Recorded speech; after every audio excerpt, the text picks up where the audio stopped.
people. This is Stevie for the LA Story. You know, you see me often talking to various IT and security specialists about security in terms of your personal computers or your mobile devices. But here's one topic and area that we haven't talked about, which is data centers. And you may not know what data centers are, so we're going to find out exactly what it is. We're talking to John Kovach, who's the global head of data centers for Siemens.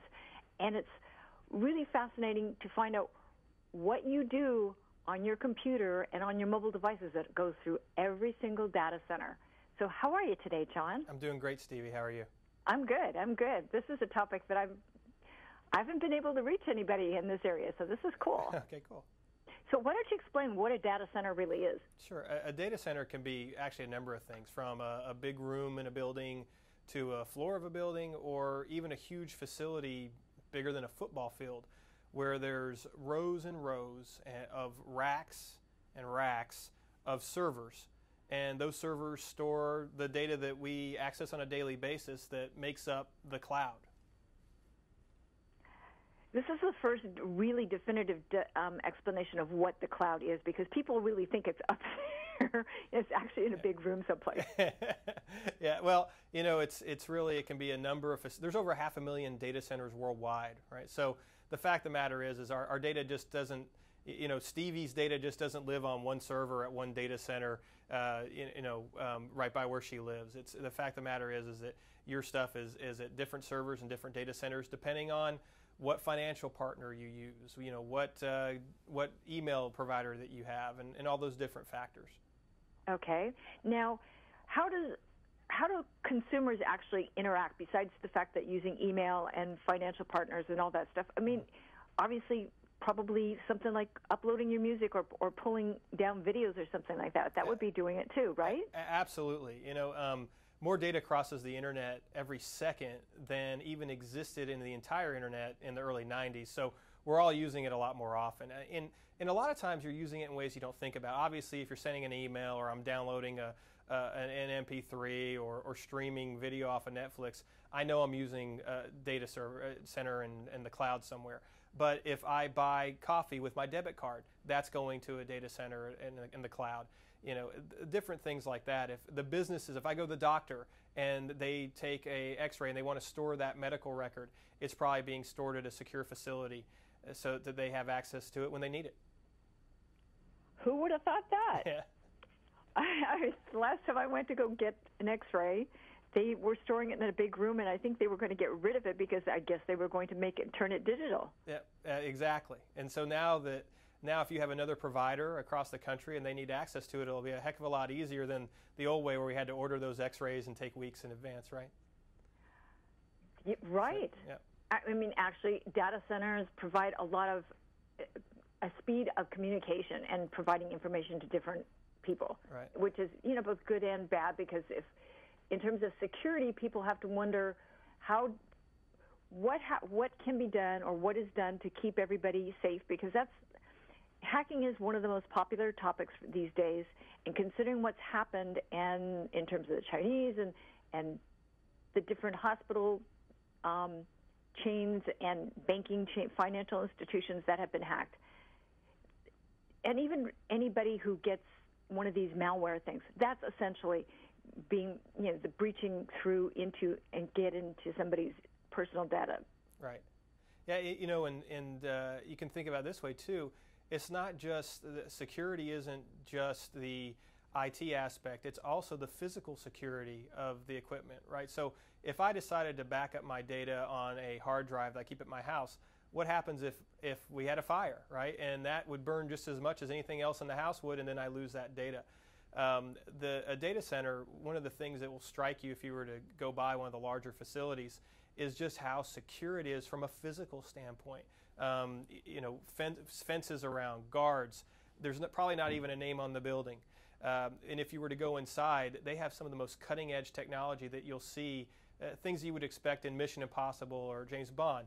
Iris scanners, you know, biometric, you know, identification techniques to make sure that only the people that absolutely have to get in the area where the servers are can get there, and no one else can. So security is beyond just the IT cyber attack aspect.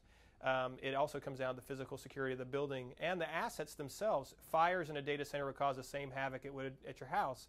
So there's lots of fire and life safety techniques, safely distributing electrical power around the data center, all critical aspects of making sure that your data is there when and where you need it. Wow.